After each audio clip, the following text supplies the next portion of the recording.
Welcome to the Meet a Scientist video series. I am your host, Anthony Salvagno from Explora Science Center over in Albuquerque, New Mexico.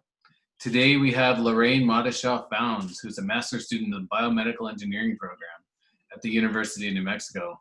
Hey Lorraine, how's it going? Good, how's it going with you, Anthony? Good to see you. I love your background there. Thank you. It's going to tie in later, so. Perfect. I was going to say, I'm assuming we're going to hear more about that. So to get us started, why don't you tell us a little bit about yourself and the things that you do?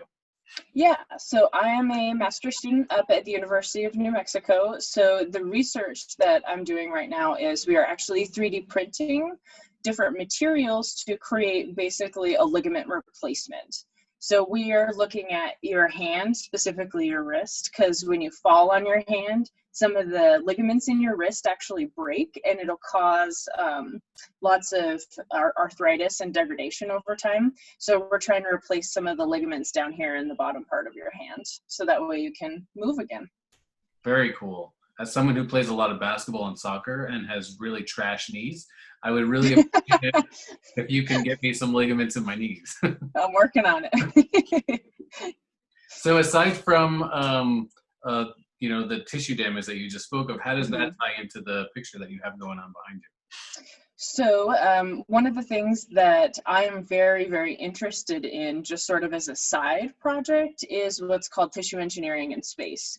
So what I just talked about with the wrist and making ligaments, they're basically trying to do stuff like that in space.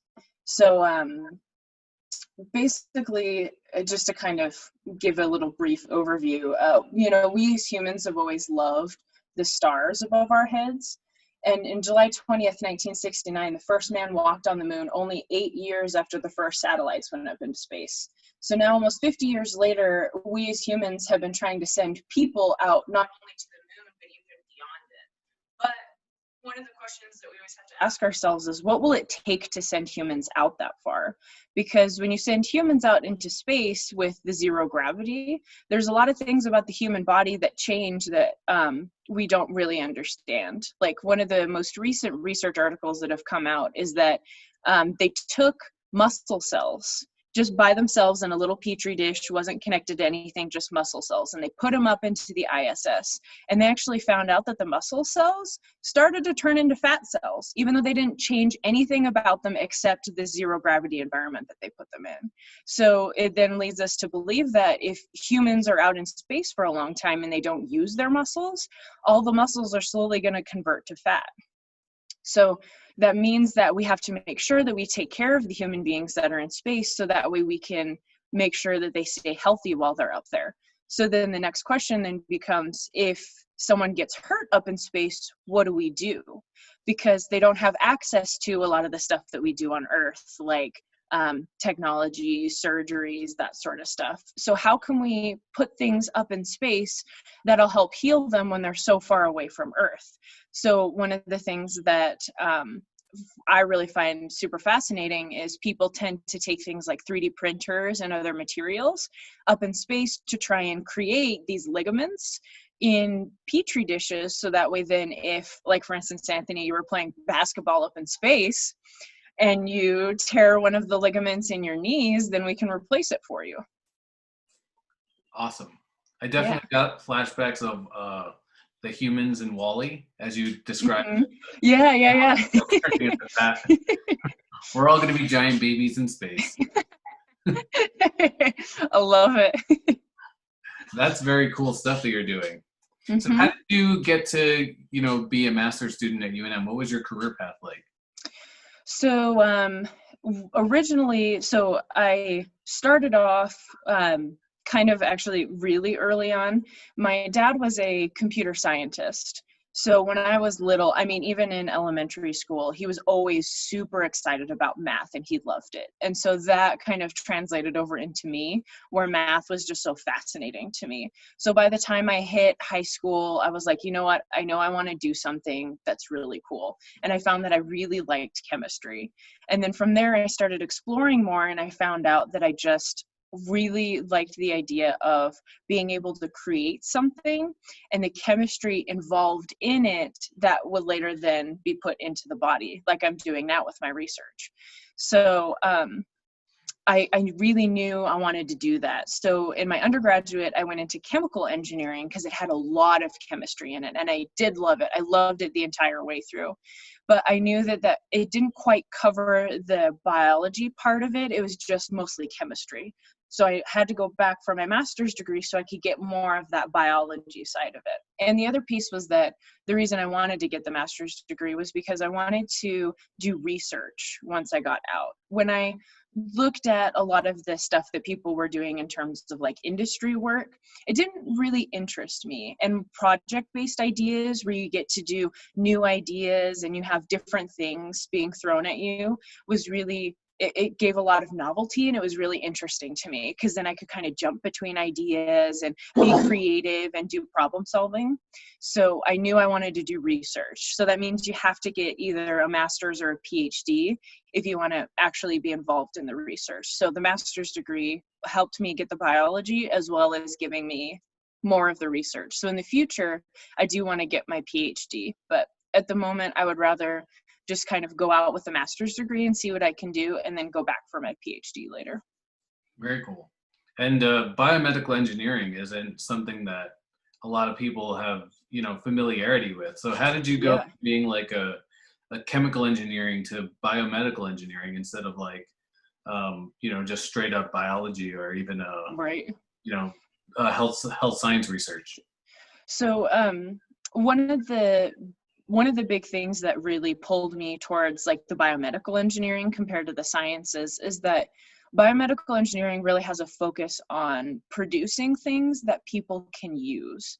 So while science is very important because it studies how things work, and that's something that we really rely on with this research, is the research that people have done into why things work the way they work, how genes work, how tissues are made, that sort of stuff. What the engineers do is we take that information that the scientists gave us and then use that to apply it to the real world. So we try and figure out, okay, you have these tissues that you want to make, how can we make materials that replace them? So biomedical engineering is different in that sense because it's more focused on sort of the end goal and making sure that you recreate the thing and trying to figure out that process in the middle, if that makes sense. Yeah. And that's what really drew it to me compared to the science, where the science is a little more abstract, but the engineering was very much like you are producing something that people will use. That's very cool. And I happen to know for a fact that you were a volunteer over at Explora, my home institution. Mm-hmm. So how did that experience at all play into where you are now?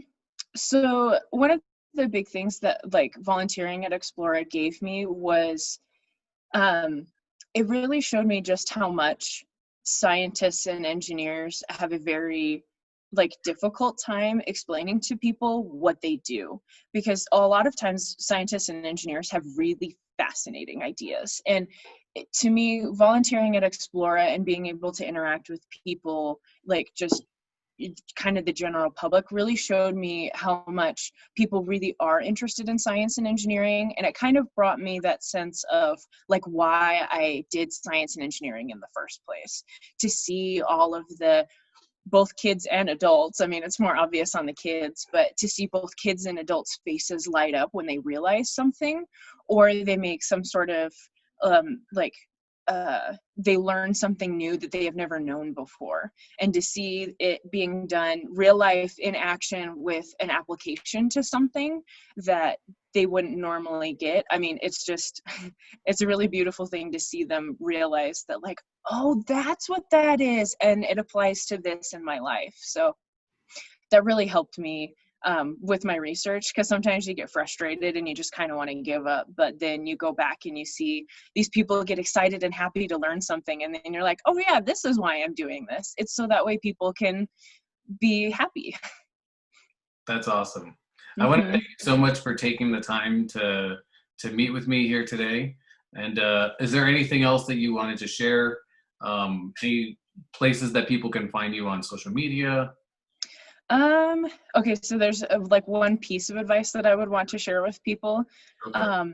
So if you are considering doing anything in science and engineering, I just want to say that one of the things that I thought when I first went into it is that if you do science and engineering, that you're just going to have like sort of this perfect path laid out for you, right? Like I knew I wanted to do tissue engineering based stuff, but as I've said, I kind of had to go different ways in order to get there. Like I had to get my undergraduate in chemical engineering, and I had to kind of take different pathways to get to the end goal. So one of the things I just want to let people know is that even though it may seem like you have to follow the perfect path to get there, you really don't have to. And if you don't know what you want to do, but you think you want to do science and engineering, feel free to just run around and play and see what interests you. If you like circuits or electronics, try electrical engineering.